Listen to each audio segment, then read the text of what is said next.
Hey guys, we're back with another Two Wheel Tuesday here, back with the old sugar.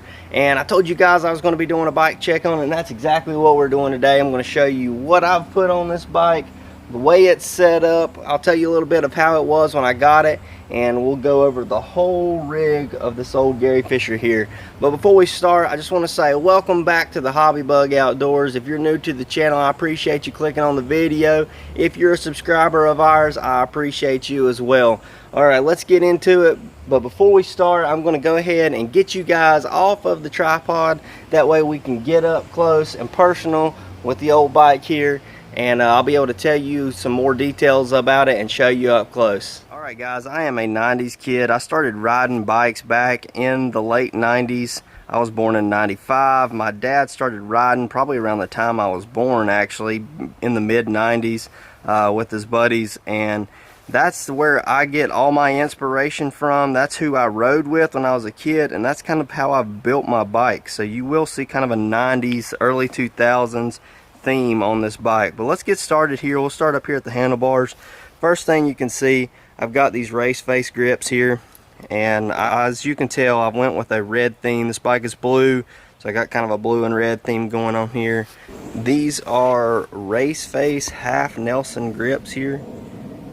They are pretty sweet. They've got kind of a topo thing going on here. I've got these Maroka, just Amazon special bar end caps. They're aluminum and they're blue. I've got a set of Raceface Ride XC handlebars, as well as a Raceface Ride stem here. I've got the original Bontrager stem cap on it here. This thing came originally, as you can see, with a Cane Creek headset on it. It's pretty nice and smooth. Coming down here, we've got a Monotoo, a black Monotoo shock here.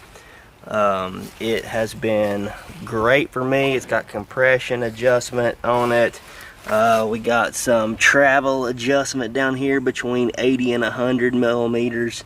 As you can see there, we got a set of Hayes disc brakes, as well as Hayes brake levers up here.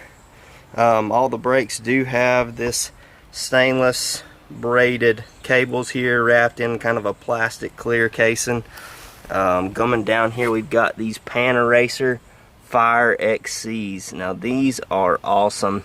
The reason I have these on is because I originally had these old Michelin Wild Gripper Hot S on here, and I absolutely loved these tires.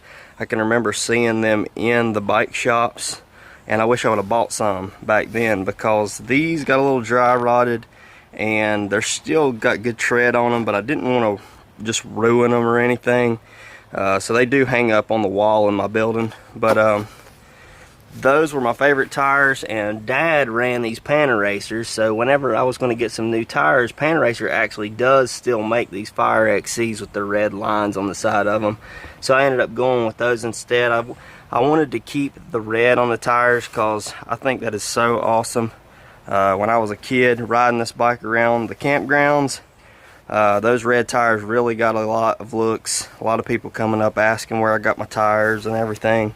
But yeah, the Fire XCs are the tires I'm running. They're 2.1 wide. This is a 26-inch bike, if you didn't get that already. I've got Bontrager race disc wheels on it. These are the original wheels.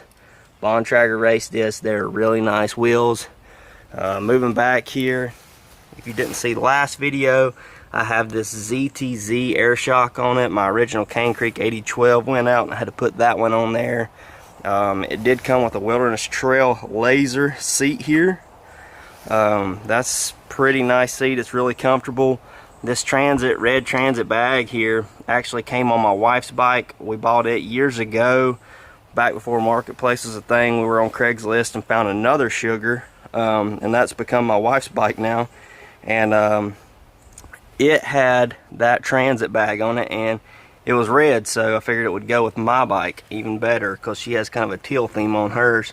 But moving down, it does have the old Sybil bike mount or shock mount here. It's got adjustable travel on it between 2.8 inches and 4.1 inches. I've got just, I believe this is a Topeak. Yeah, Topeak pump on here.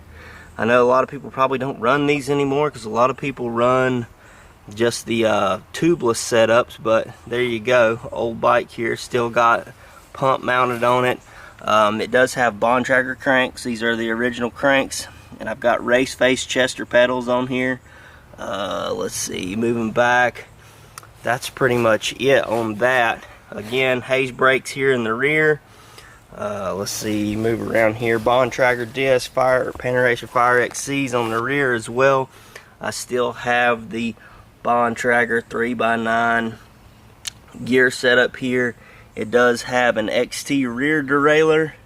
It's got a LX front derailleur, and then we have a set of LX shifters as well. You can't hardly see that right now, it's kind of covering them up, but yeah, we do have some LX shifters up here. But that's pretty much the bike.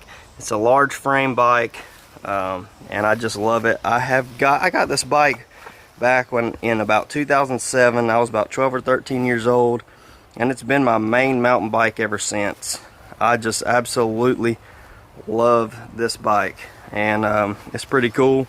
I like vintage mountain bikes now because that's what I have, and I enjoy riding it. You don't have to have a brand new $10,000 full suspension to have fun on the trails. This bike was about $1,800 or $1,900 new in 2002. And that's kind of crazy because this was a top of the line bike then, and now that price range would be like bottom end full suspension bike, and you're talking 10 to 12,000 for a top of the line bike now. But yeah, that was the old Gary Fisher Sugar 3 Plus, guys. This is a cool bike. I love it. Tell me what you think about it. Now that you've seen the old bike, tell me what you think about it down below in the comments, and tell me if there's anything you think I should add to it or do to it. If you have an old vintage mountain bike, I'd like to know what it is. Let me know that down below too. And if you like this video, go ahead and hit the like button. Give us a comment down below. Hit the subscribe button if you haven't already. Follow us on Instagram, and get bit by the hobby bug, guys.